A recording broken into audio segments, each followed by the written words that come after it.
Where else would you rather be? I'm Paul Clifford, CEO of the Penn State Alumni Association. Welcome to the people of Penn State. Each week on the podcast, you can expect to hear the voices of Penn Staters talking about what they're passionate about, and you can expect to feel the power and the pride of the Penn State network. Well, speaking of power and pride, today we're talking with Char Morett-Curtiss. She recently retired as Penn State's field hockey coach after 36 years here at Penn State. She served 3 years as the head coach at Boston College as well, so almost 40 years as a head coach for women's field hockey. Fifth most wins in the NCAA with 544 wins, 28 NCAA appearances, 6 Final Fours, 7 Big Ten championships. She's a 7-time Big Ten Coach of the Year, a 2-time Olympian in 1980 and 1984. We're going to dive into that a little bit in our interview. She is a member of 5 Hall of Fames. She is when she was a student here, 3-time All-American in both field hockey and in lacrosse, and was the MVP of the Lacrosse National Championship in 1979. She has a health and physical education degree from the Pennsylvania State University. Please welcome Char Morett-Curtiss. Hey, Paul. Hey, Char, how are you? I'm doing great. Just fantastic. Thanks for having me. We have had a lot of great guests on this show, but you might be the first that we put into the category as legend. And so I'm so excited to have you on the show and to talk about, your Penn State experience and what you're doing today. Yeah, I mean, I'm so blessed to be a Penn Stater and just the opportunities that Penn State gave me. I say just when I was like this 17-year-old skinny little girl coming out of Delaware County, just never in my life could I have dreamt the impact that Penn State would have on me. I can't imagine my life had I not been a Penn Stater.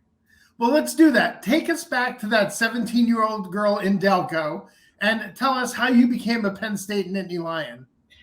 I was at a field hockey camp in the Poconos. My coach in high school, Joan Broderick, every year would take us up to the Poconos. And Jillian Rattray happened to be one of the coaches that was there that week. And she saw me play and she reached out to Joan and said, hey, I really like, that little forward that you have on the line, Char Morett. And, what is she thinking regarding colleges? And Joan spoke with me when we got back in the fall, and she said, Penn State's very interested in you. And I just want to let you know that this year they're going to be offering scholarships to incoming female student athletes. And I was like, wow, that would just be incredible. And I had good grades in high school. No one in my family had ever gone to school. I'm the 6th in line of 7, 5 brothers and a sister. And when Jillian contacted me, I mean, it was crazy through a dial-up phone or a letter. And I spoke to my parents about it. And, she offered me that scholarship and I accepted to go to Penn State. And I had never, ever even visited the campus. The first time I came on campus was in the summer when I came for orientation. And it was a long drive, up and down, 7 mountains there. And then when we pulled into State College, it just seemed like Oz opened up in front of me, the big stadium. And, and then from there, it just was full game go. Let's get this started with field hockey and lacrosse, and a great opportunity to receive an education. Yeah, it's amazing how much closer State College is to Delaware County today, right? Yeah, so true. So true. Yeah. So as a student here at Penn State, we know you were a high-performing student athlete. Talk about your Penn State experience, though, both on the field and off the field. When I first arrived, I honestly would say I was very intimidated. One, not knowing anything about a college experience, and then just feeling like, oh my gosh, I really have to perform. There's a lot of pressure. I can't go back to Delco, having failed academically and athletically.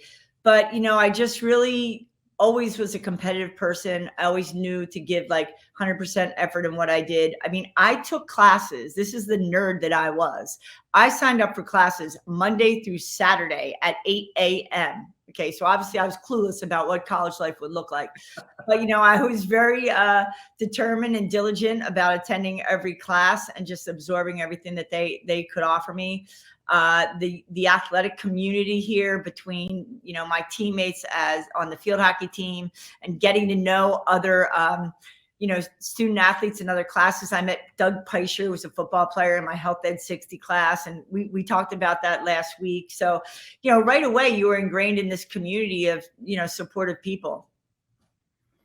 So when you came to Penn State, I talked about your degree in health and physical education. What was your initial career goal when you came to Penn State? What did you want to do, and how did that change along the way? Paul, that's a great question. When I was entering Penn State, I spoke to one of my high school coaches, and I said, I think I want to go into physical therapy. And she said, you really don't. She said, that's, at that time, physical therapy was really about like working with the elderly. And she said, you should think about being a teacher and a coach. And I said, yeah. So I think, getting a phys ed degree, teaching physical education in high school, and maybe becoming a coach. But at that time, being a female coach, full-time pay, that didn't exist for field hockey or lacrosse. And it wasn't really until my junior year that I remember one of my teammates on the US team getting the head field hockey and lacrosse job at Lehigh for $10,000. And I thought, oh my gosh, that is my dream job. That's what I want to do. Now I can dream about just being a coach. So, but coming in, it was really pretty much my path was going to be probably teaching physical education and being a high school coach. Char, I didn't plan to ask this, but there seems to be a lot of connection between field hockey and lacrosse, and those two sports. Can you talk a little bit about that? Because it, maybe to the layperson, like someone like me, different sticks, different. The ball's always on the ground in field hockey versus always in the air and in lacrosse. Can you compare and contrast the two sports and why they seem so connected? I think they're connected for a couple reasons. You got a stick and a ball. The formations are pretty much the same number of people on the field. And so, you went from playing field hockey in the fall to playing lacrosse in the spring. And when I came to Penn State, we were in trimesters. So it really was a natural fit. It was 10 weeks trimesters. So your field hockey season was probably 12 games back then, as opposed to it being like 26 today. Right. And then you had sort of a break between the winter, the spring, the winter semester was 10 weeks.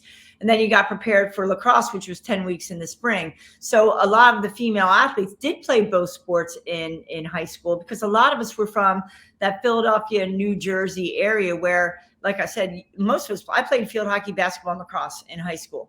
And then was fortunate enough to come back and play field hockey and lacrosse in college. And then my first job at Boston College was coaching field hockey and lacrosse. And I loved them both. When I was in field hockey season, it was just a great game. Actually, when I grew up playing field hockey in high school, it was not my favorite sport. My favorite sport was basketball, because my brother did play that, and lacrosse. Field hockey, we played on like these fields that were thick with grass. It was, you're hacking a ball down the field, but basketball just had a little bit more smoothness, and same with lacrosse. The ball's flying through the air, not a lot of obstacles, on the ground. But it is a very natural, I would say, combination back in the 70s, 80s. You rarely see it today. This is the People of Penn State. I'm Paul Clifford. I'm joined by Char Morett-Curtiss, Penn State legend and chair of Teammates for Life. So, Char, you graduated from Penn State in '79. You are named to the 1980 Olympic team, which was headed for Moscow. You go through all the preparation, right? And then politics is introduced into the scenario where the United States decides to boycott the Moscow Olympics. Talk a little bit about, one, kind of the elation of being named to that team, and then, kind of the emotional roller coaster.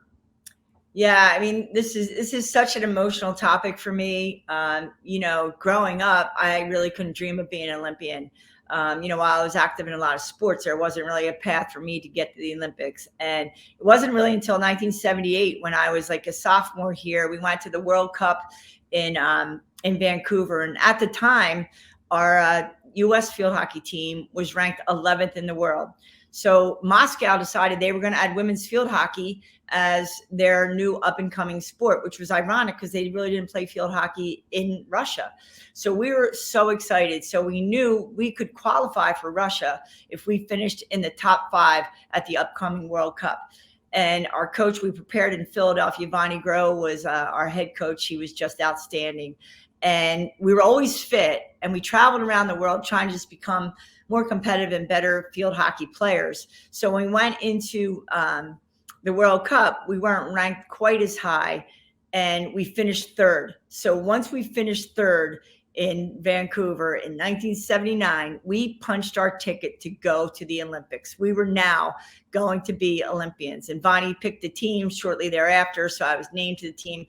All I could think about is training so hard, to do the best I could to represent the United States. So I was here as a grad student, and Dr. John Lucas was a renowned Olympic historian, the most knowledgeable Olympic historian in the world. And he was one of my professors, and he would watch me train. And you watched the 1980 U.S. Olympic ice hockey team upset the Russians, win the gold, being on the podium. Just the surge of patriotism around this country was crazy. And all we kept thinking about, that's going to be us. That's going to be us. And so we kept training. And then there were like these little inklings of, hey, there's a chance that, the U.S. might boycott the Olympics. Russia invaded Afghanistan for humanitarian reasons. Maybe we should consider boycotting the Olympics. And I kept going to John Lucas's office, and he's like, Charlene, don't you worry one bit. They'll never boycott the Olympics. It's the greatest, the greatest sport spectacle in the world. You just keep training your little heart out. And then in April, it just became more common. And I remember I was in a tournament in Lock Haven playing with a couple of my teammates, Gina Buggy, Beth Anders, Anita Miller, and they came across the radio and it said, the United States has decided that they're not sending a team to Moscow. And Paul, it was devastating because we didn't get any support from the government. All our support came from, individual donations, and I lived with my parents, and, they supported me, and they didn't really have that money as well. And so all of a sudden our dreams were just shattered. And one of my very, very close friends, Joe DeAnge, was the strength coach here. He's a big time linebacker for Penn State, and he stayed to help assistant coach. And he would take me to the football locker room that year, and I'd work out with Dan Riley in the football locker room, in the football weight room. And he knocked on my door the next morning after the boycott was announced, and he said, I looked at him, and he just hugged me, and we both sobbed. We were both crying. And then he looked at me and he said, all right, let's go. We're going to go. I go, where are we going? And he said, we're going to the gym, and we're going to work out. We're going to train for 1984. Let's go. And, from there on, I'm like, I got to put it behind me, and I got to start focusing on 1984. But it was tough. A lot of people thought that we should boycott. And it's like, again, not getting the support of our U.S. government and just seeing all the blood, sweat, and tears that people put in. Greg Fredericks is a local state college athlete. He was a runner. He qualified. He couldn't get to go. He couldn't get to go to 84. Unfortunately, I was able to do that. Sure. Then take us through that next 4 years, because it's not like it is today, right? Where somebody who's an athlete competing on a national level team like that, where they can just take 4 years and focus on the next Olympics that are coming up, right? When you were doing it, talk about what that 4 years looked like and how you fit training in to the other things that you were doing. Yeah, that's a great question. So right after 1980, after the boycott, Beth Anders, who was the head coach at Old Dominion, she became the next head coach for field hockey and lacrosse. She called me. She said, hey, I want you to be my assistant coach. So I said, great. It's a full-time position. I moved down to Virginia Beach. They paid me $10,000. I was the assistant field hockey and lacrosse coach. And I also was a teacher, strength training, swimming, all that. So our coach knew that so many of us on the U.S. team were educators and coaches. So we would coach in the fall, and in the spring and summer, we travel the world, and we play Holland, we play in New Zealand, we play in Australia, in Germany, and it just was crazy. Went to the World Cup in Malaysia. So I would, work at Old Dominion like I said, in the fall. And then 2 years out from the Olympics, she relocated us all back to Philadelphia, and we trained between Temple and Villanova. And I moved in with my parents, so grateful that, they lived right in Delaware County there. And we did odd jobs. I worked I did Pepsi and Coke taste tests at the mall. I worked for security systems, for different concerts. I drove Avis rental cars for the US Open. We just had to find these snippets of opportunities while we had like 3 weeks in the States, and then we were off, to another country. And then when we were getting ready to, we moved into the Olympics, into LA. We were very fortunate. We stayed at USC. And when we moved in the Olympic Village, it was just surreal. Like on our floor was Michael Jordan, Patrick Ewing, it's just Bobby Knight. And then we had, Rowdy Gaines and Greg Louganis, Mark McGuire, the baseball player. And we all were amateurs. And so we just embraced everybody's, success and, heartbreaks. And we just were there for each other. And I think it's very rare. You don't see that today. There are different, sports where they want to get their own little compound, but we were all together and it was just an amazing experience. And, we finished our Olympic round robin tournament thinking the last game we were winning by a goal, and Germany tied us up 5 minutes later. We thought we had the silver medal sewn up, and at the end of that game we thought we were out of medal contention. But the next day Holland had to play Australia, so our coach said to us, hey, we're still in this. If Holland beats Australia by 3 goals, we win the bronze. If they beat them by 1 goal, Australia wins the bronze. If they beat them by 2, we have to have a penalty stroke off against Australia right after the game. And Paul, that's what happened. Our players came out of the stands. Holland beat Australia 2-0 to win the gold. We were in a mathematical tie with Australia. We came out of stands. Our 5-strokers went against their 5-strokers, and our 5-strokers nailed it. They went 10 for 10. And Australia, our goalkeeper, made amazing saves. I think the final tally was 10-3. The next thing you know, they were putting a bronze medal around our neck on the podium. So, what going from a boycott to the podium was pretty special. That's amazing. That's amazing. I know you're a big relationships person. What does it mean to you to be, I mentioned your top 5 in wins in field hockey. What does it mean for your name to be up there with Beth Anders? She's someone that's been an incredible mentor for me as a teammate. And also, when I got to Old Dominion, she helped me become the coach I am today. She's just an amazing tactician and just I could just see her always getting the best out of every player. It wasn't just the top players. She really elevated the players that had to play a supporting role. So I give so much credit to her because she really probably has been the best field hockey college coach in the country, hands down. And maybe the greatest athlete ever to come out of Ursinus College. Absolutely. A lot of those Ursinus girls, we have the Gina Buggies, and, we just have, so many with Beth and her teammates. So it's for that little small school, they do it pretty well. Well, you think about the early days of Division I women's athletics, right? That Philadelphia area was a hotbed, right? Cheney was big in basketball, and the Ursinus and some of those other smaller private schools were competing for what now is known as Division I national championships. Yeah, Bonnie Groh was the coach at Westchester. Westchester and Ursinus would go at it all the time, and then next thing you know, Penn State's coming into the picture, and it was always like a battle between Ursinus, Penn State, Westchester. Lock Haven had some good teams as well.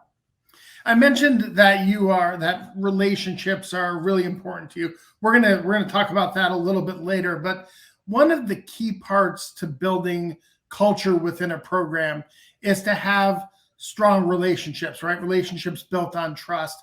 I know you and I talked, not in front of anybody, but privately we talked probably 2 or 3 years ago about the struggles your team had, and then the switch that you made in kind of just really focusing back on the team culture. You went from a team that didn't make the NCAA tournament to a team that, was top 10 in the country and making a lot of noise in the NCAA. Take us through kind of what the culture you were always striving for with your team was, and what that switch was like, how you could go from one season, looking like a totally different team than the next season. Yeah, we were very fortunate that I think it was 2018 where we just had 8 senior starters. So amongst those 8 players, we had 5 leaders of the group. And then the next season, we had just wiped out our entire experience group and then the leadership piece. So we really had to go back and and work with our student athletes about how important it is every day to come out and give 100%. It's not about whether you win or fail on the field. It's winning and learning. And my job is to be a teacher. As much as it says coach, it's really being a teacher and to empower them just by improving their confidence. And I always say to our players and to the parents when they come in my office, it's like, I can't guarantee playing time. I can't guarantee an increase in your scholarship, but I can guarantee that I will care about you.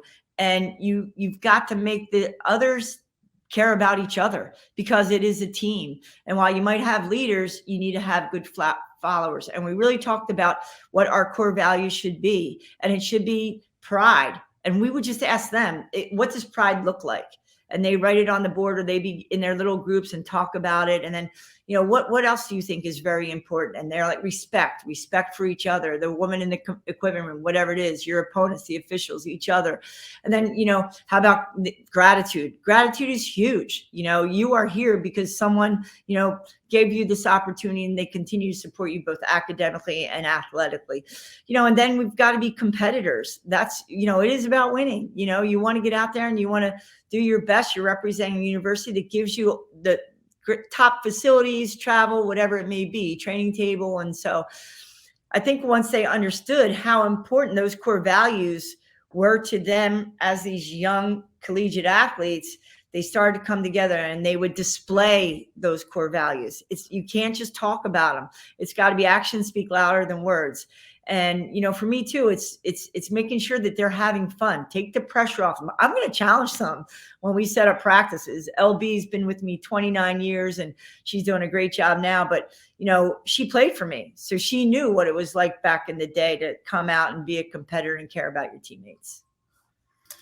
It's funny listening to you because we could put the transcript of what you just said right out and not associate any name or any team with it. And I think people would say, oh, that's a Penn State coach talking, right? It seems like there's so many similarities, but with how our coaches really approach culture and building their teams. And I think a lot of that, I've worked a lot of places, right? And like when I won't mention the other places, but the individual teams seemed like they were in silos. It was almost conceivable where one coach wouldn't know another coach, right? That's not the case here at Penn State. It seems like it's almost like a fraternity or brotherhood or sisterhood amongst the coaches. That you all seem like you're drawn together to learn from each other. What was it like to be part of that and to have that? Like I listen to you talk and I hear Joe Paterno. Yeah. Right. Yeah. What was it like to be part of that kind of community? But when I took this job as a coach, I learned from the best, and Joe Paterno was the best. He still is the best. And what Joe did is Joe put perspective between academics and athletics. And he had that life balance. It wasn't even called life balance back then, but he expected you to perform academically and athletically. And I think, when you have that type of integrity within your athletic department and your players understand that's how the bar is set. And you've got to raise yourself to that level, because at the end of your 4-year career, you're going off probably to a job, in an office or on a field or, in a hospital, whatever that would be. So learning from Joe was huge. And just having the opportunity to see him at, at coaches meetings. The second one was Russ Rose. Russ Rose's office was right beside me in Rec Hall. And as a young coach, I would walk down there and talk to him. And Russ was building his program. And it was probably in, I would say, the early 90s when his program really took off. But he and I would sneak out and play golf for 9 holes over at Center Hills. And we'd just talk about the teams. And, he would, when my confidence would start to slide a little bit, he'd be like, no, girl, you keep being who you are. You don't need to worry about changing, who you are. They need to adapt to, what you've achieved here. And then today, having the opportunity to, see Erica and what she's done, and, all these young coaches, I'm so impressed with them. They're so passionate, and they they're 100% committed to Penn State and becoming winners. And you have an AD like Pat Kraft, who is going to give them everything they need to be successful. So, Char, I'm remembering vividly you and I back in February standing at Thon, and I looked over at you and I'm like, say it ain't so, coach. And we shared a tear. You had just recently decided to retire. How did you know it was time? Like, what was that decision-making process for you like? I remember that moment, Paul. I remember it. And, for me, I felt like it just was the time. It was the right time. We come off a successful run at the Final Four. I've enjoyed every minute of those 36 years. I knew that putting this program in the hands of Lisa Love, we call her LB, was the right thing to do, with her having an assistant, Laura Gephardt, who played for me and, had been with the program for 2 years. I just knew that it was the right time to step down. And I felt that in the back of my mind, I had tried a couple years ago to get a women's group together to support our female athletes, but I didn't have the time. I was coaching, I was raising funds for our new stadium. And when I went into Pat's office and gave him the news, he just was like, I'm not sure that's a good thing. And I'm like, no, it is.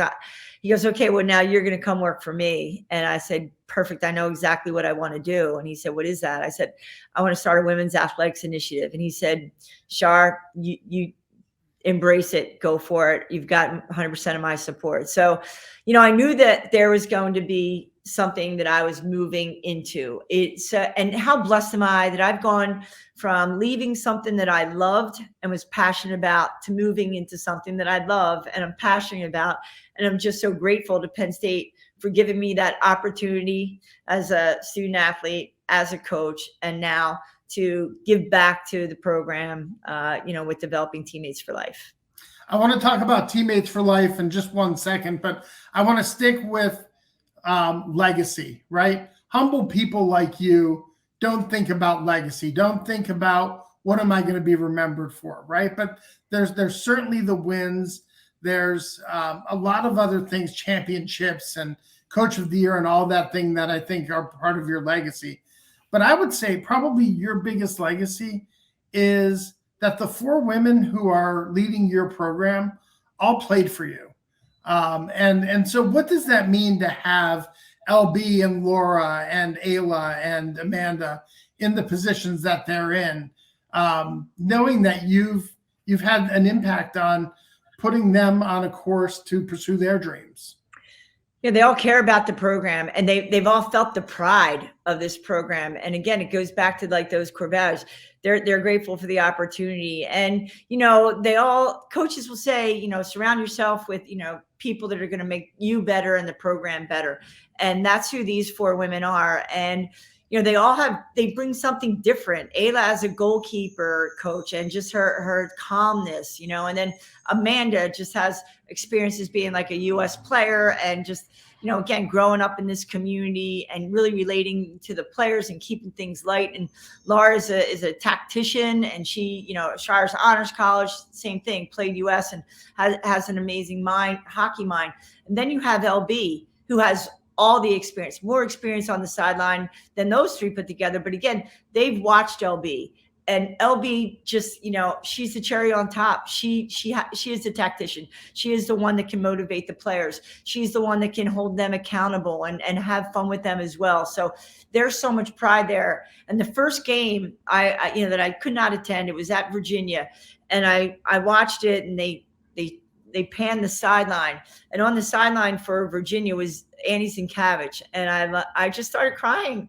Doug was like, "What's the matter?" And I'm like, there are 5 women that played for me that are coaching field hockey at such a high level, and I'm just so proud of all of them. I'm so proud of them, and they're doing a fantastic job.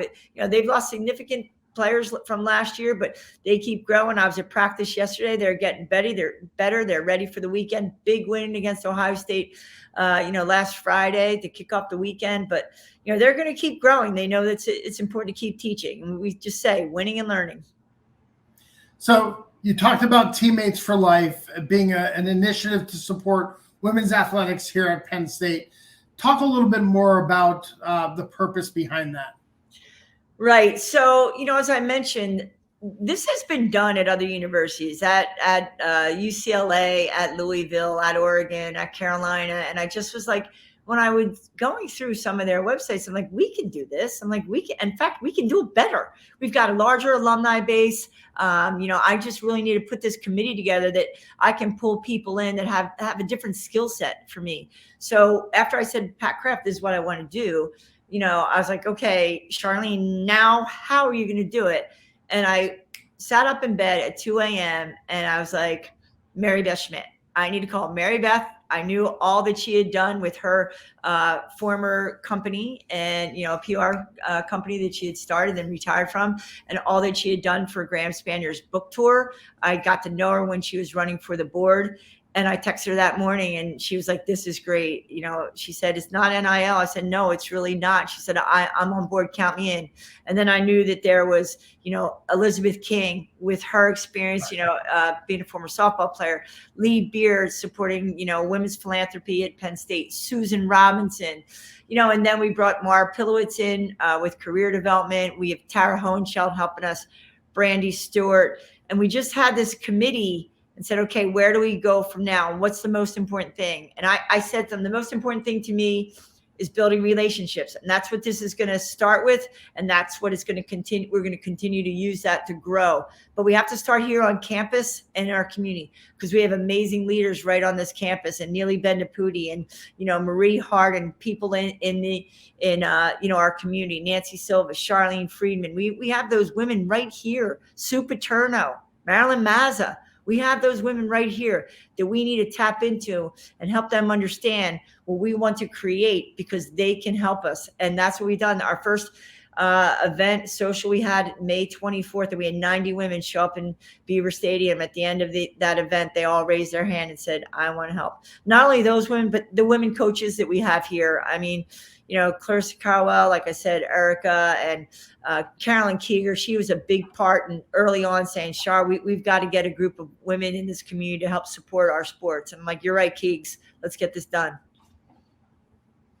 So you've taken this message on the road to Penn State alumni. How has serving as an ambassador for this initiative been for you? It's my, honestly, like I said, going from coaching to this, it's my new dream job. It's keeping me young. I mean, every week, I will tell the committee, you can't believe who I talked to today. Jen Burtis, who is a walk-on for volleyball, just wrote a book. She was on American Ninja Warriors. It's amazing. Oh my God. Jamie Parrow, she was a lacrosse player. She's now a hedge fund manager in New York City. She's going to come talk to our women. Talk to just again, so many women week after week that that have raised their hands and want to be on board with us. So I just did a Penn State Alumni Association trip that you recommended that I jump on board with, and told them all about it. And it was so funny because the women were so excited, and they just turned to their husband and they're like, honey, you got to write this girl a check. This is great for the women of Penn State. So it's fun. I mean, it's a dream job. That's amazing. And there's more to come from that initiative. If people are looking for more information, we are scrolling the Instagram handle for Teammates for Life on the bottom of the screen. And if you are listening to the podcast, it'll be in the show notes. You can get the links to learn all you need to know about Teammates for Life. So, Char, I want to end with the cherry on top, right? Yeah. Penn State's recently announced that the stadium that you have worked so hard for over the years to make happen, that it'll now bear your name.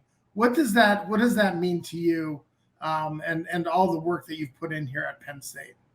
Yeah, at my retirement party on Saturday night, when Pat Kraft got up to speak, and he went through, sort of been my history. And at the end of his speech, he said, we're going to name the field in your honor. And I just was blown away, I have to say.